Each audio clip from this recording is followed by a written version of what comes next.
Lectura del Santo Evangelio según San Mateo, capítulo 16, versículos del 13 al 23. Vamos a ver qué es lo que hoy nos dice la palabra de Dios que nos propone nuestra Santa Madre Iglesia Católica. Vamos desde el versículo 13. Llegado Jesús a la región de Cesarea de Filipo, hizo esta pregunta a sus discípulos: ¿Quién dicen los hombres que es el Hijo del Hombre? ¿Cuál es la pregunta? ¿Quién dicen los hombres que es el Hijo del Hombre?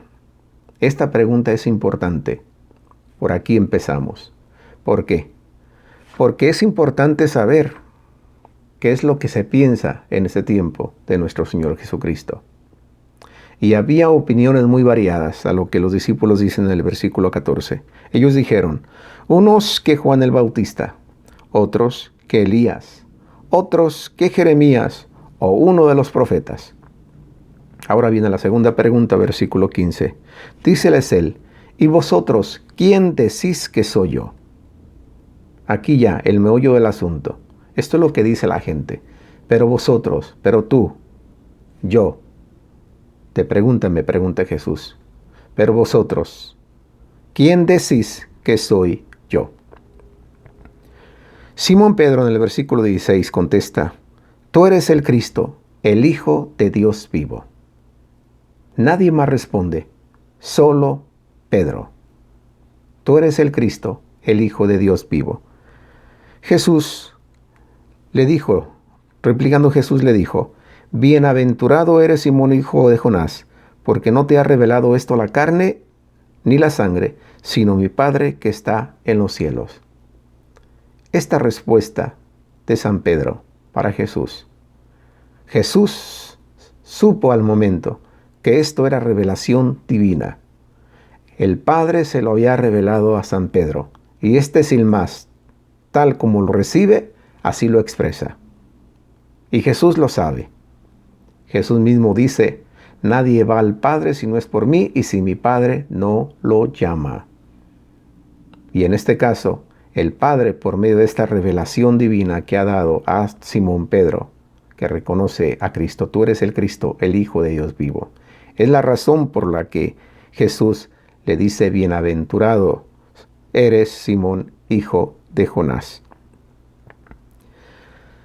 En el versículo 18 continúa, y yo a mi vez te digo que tú eres Pedro, y sobre esta piedra edificaré mi iglesia, y las puertas del Hades no prevalecerán contra ella. Jesús aquí le cambia el nombre de Simón a Pedro. En el Evangelio de San Juan, cuando su hermano Andrés llevó a Pedro a presentarlo a Jesús, Jesús al verlo le dijo, tú te llamarás Cefas, que quiere decir piedra. Pero le habló en tiempo futuro en este momento. Esto se cumplió aquí, en esta lectura que hacemos hoy. Tú eres Pedro, y sobre esta piedra edificaré mi iglesia.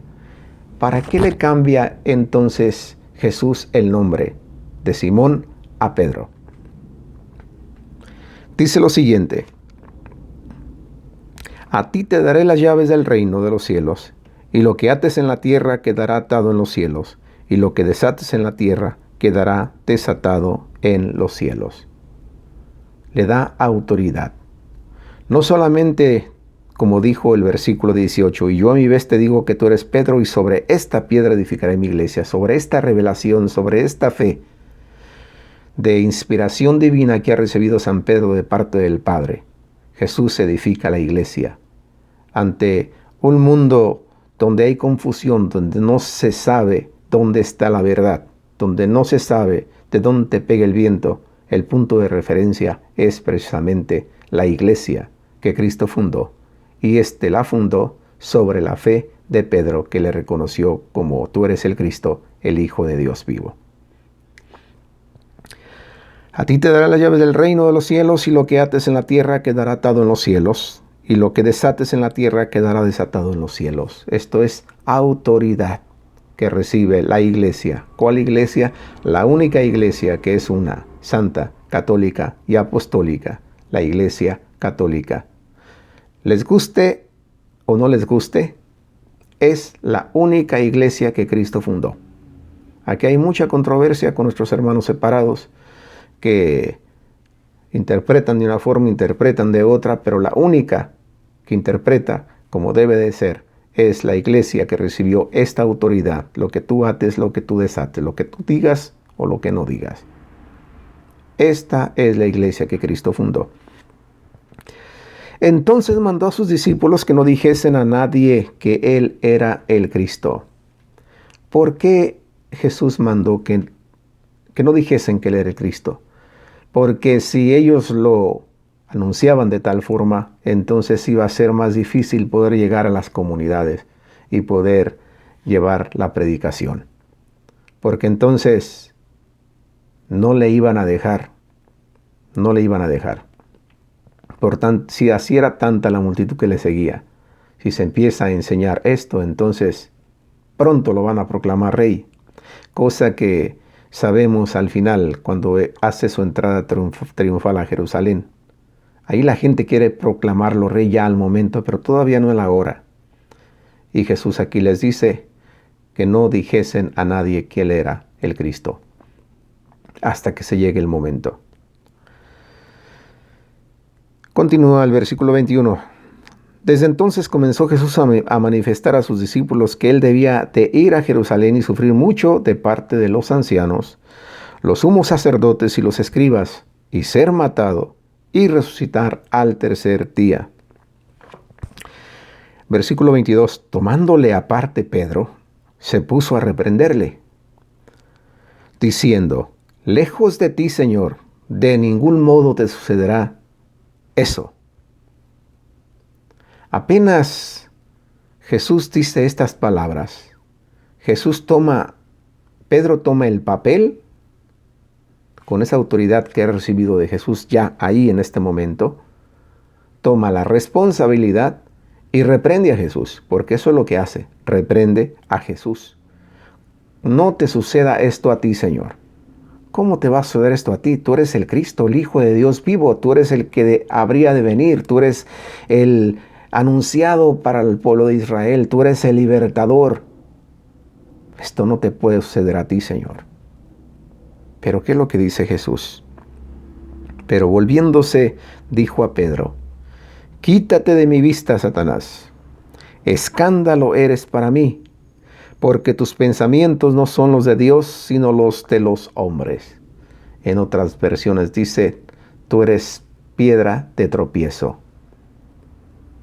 Y lo que antes era piedra donde Jesús funda su iglesia, al mismo tiempo es piedra de tropiezo, piedra de escándalo, para que Jesús no cumpla la voluntad del Padre. ¿Cómo es posible?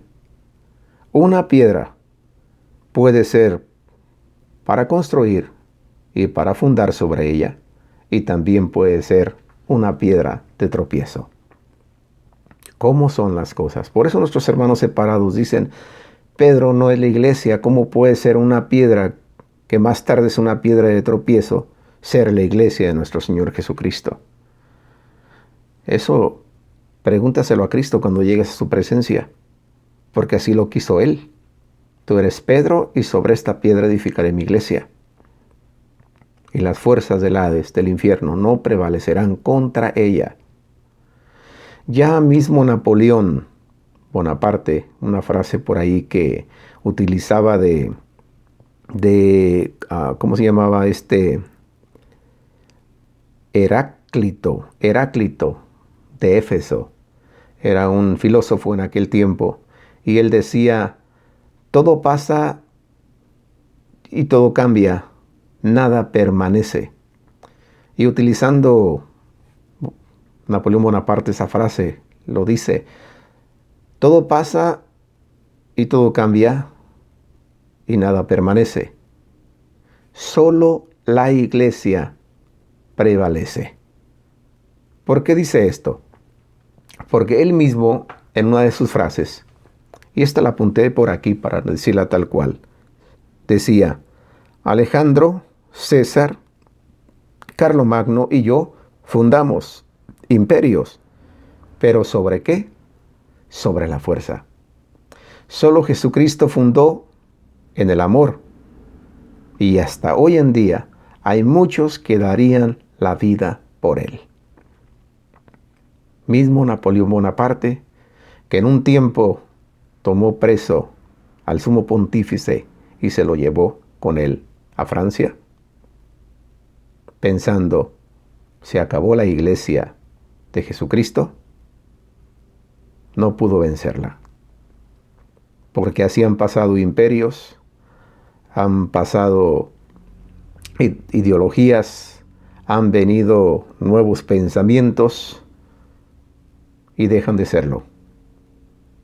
Todo pasa y nada permanece. Solo la iglesia prevalece. Continuamos. Entonces dijo Jesús a sus discípulos, si alguno quiere... ¿dónde voy? Pero él volviéndose dijo a Pedro, quítate de mi vista, Satanás, escándalo eres para mí, porque tus pensamientos no son los de Dios, sino los de los hombres. Entonces dijo Jesús a sus discípulos, hasta ahí. En el 23, perdón. Hasta ahí terminamos. Pero él volviéndose dijo a Pedro, quítate de mi vista, Satanás, escándalo eres para mí, porque tus pensamientos no son los de Dios, sino los de los hombres. Entendemos la expresión de San Pedro, porque ¿cómo es posible que aquel que Dios, a quien Dios le ha revelado como el Cristo, el Hijo de Dios vivo, el esperado, el Mesías, el Salvador de Israel, le va a suceder esto? No puede ser así, porque ellos esperaban un rey victorioso que los sacara de todos sus problemas, de todas sus preocupaciones, aflicciones y todo. Pero los pensamientos de Dios son mucho más profundos que los pensamientos del hombre. Por eso es que Jesús le dice, apártate de mí, Satanás, porque tú no piensas como Dios, sino como los hombres. ¿Qué me dice a mí entonces la palabra de Dios ya para ir finalizando? Me dice a mí que como el mismo catecismo de la Iglesia Católica dice, fuera de la Iglesia Católica no hay salvación. Así lo dice. Fuera de la Iglesia Católica no hay salvación. Suena presuncioso, pero esto es así. Porque la Iglesia viene a ser como en el tiempo de Noé, una arca de salvación. ¿Y quiénes fueron los que se salvaron en el tiempo de Noé? Solo Noé y su familia. Por eso mismo Jesucristo dice que en los últimos tiempos será igual como en los tiempos del diluvio. Todos seguían su vida normal, todos se emborrachaban, se divertían, se casaban, en fin, todo. Hasta el mismo día que entraron a la barca y se vino la lluvia y vino la desgracia. Ya esa puerta no se abrió y todos los que quedaron fuera perecieron. Por eso la iglesia es instrumento de salvación, arca de salvación. Fuera de la Iglesia Católica no hay salvación, les guste o no les guste, le pese a quien le pese. Si te ha gustado lo que hemos compartido hoy, pues te invito a que le des like a este sitio Laicos Misioneros Javier Ochoa y nos vemos mañana con otra reflexión evangélica. Bye bye, Dios te bendiga.